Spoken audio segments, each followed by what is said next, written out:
We have the first official trade of the 2021 NHL offseason. The other week we had the Arvidsson deal, but that was while the Stanley Cup playoffs were still going on. But this is the first trade of the actual offseason, and it's an interesting trade to say the least. It's a guy we all expected to get moved. It was just a matter of when and where. Duncan Keith has been traded to the Edmonton Oilers. Now, technically the trade isn't 100% confirmed just yet, but this report came from Frank Saravelli of DailyFaceoff.com, who is one of the best in the business. His tweet said, pending trade call, sounds like Hawks Duncan Keith will indeed be heading to the Oilers in exchange for D. Caleb Jones and a mid-round pick, 3rd or 4th round, final details still being ironed out. If those are indeed the full details of the trade and there's no salary retention from Chicago, this is a ridiculous move by Ken Holland, and I don't really think there's any defending it. At this stage in Duncan Keith's career, a lot of people view him as a negative asset. He's 37 years old, he has been getting worse and worse. The past couple of seasons especially, his results at both ends of the ice have been awful. He's got a cap hit of over $5.5 million through the 2022-23 season, and giving up multiple future assets for that is insane. And I was one of the people who the past couple of weeks have kind of defended the idea of wanting to acquire a Duncan Keith, because I do still think he can be of some value in a much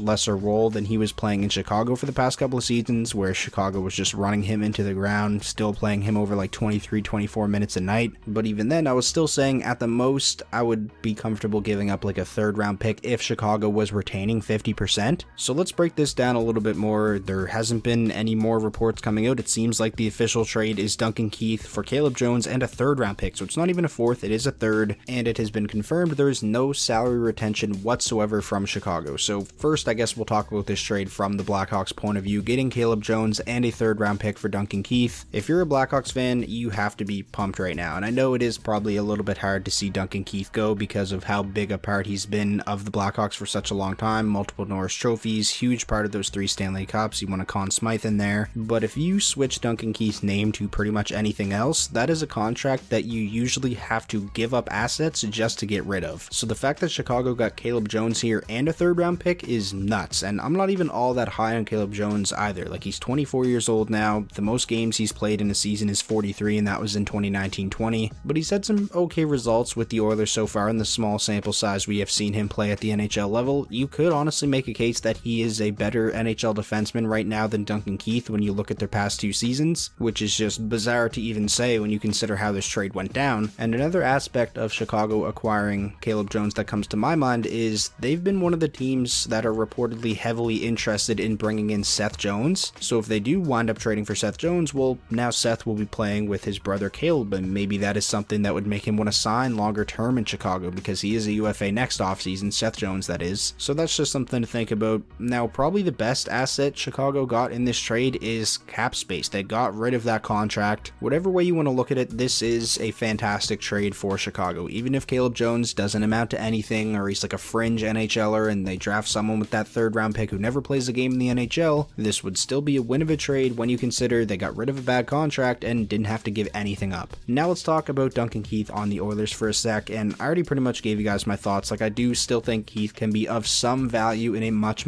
lesser role, and by a much lesser role, I mean like 2nd, 3rd pairing under 18 minutes a night. If Ken Holland expects Keith to come in and be like a top pairing, top defenseman on this team, then he's going to be in for a rude awakening in my opinion. And even if Duncan Keith comes in and can provide some value in a much more limited role, the contract still stinks. They still overpaid. It's just really hard for me to believe that like in a year or 2 years from now we look back at this trade and think, oh wow, Ken Holland did a really good job there. Those are just my thoughts though. I'm very interested to hear what you guys think, especially if you are a fan of either the Blackhawks or the Oilers. Let me know all your thoughts on this trade down below in the comment section. Who do you think won and why? And hey, if you're one of the people who, like me, think Chicago did really well in this trade, then it's mandatory you like the video. I feel like I'll probably get a lot of likes that way.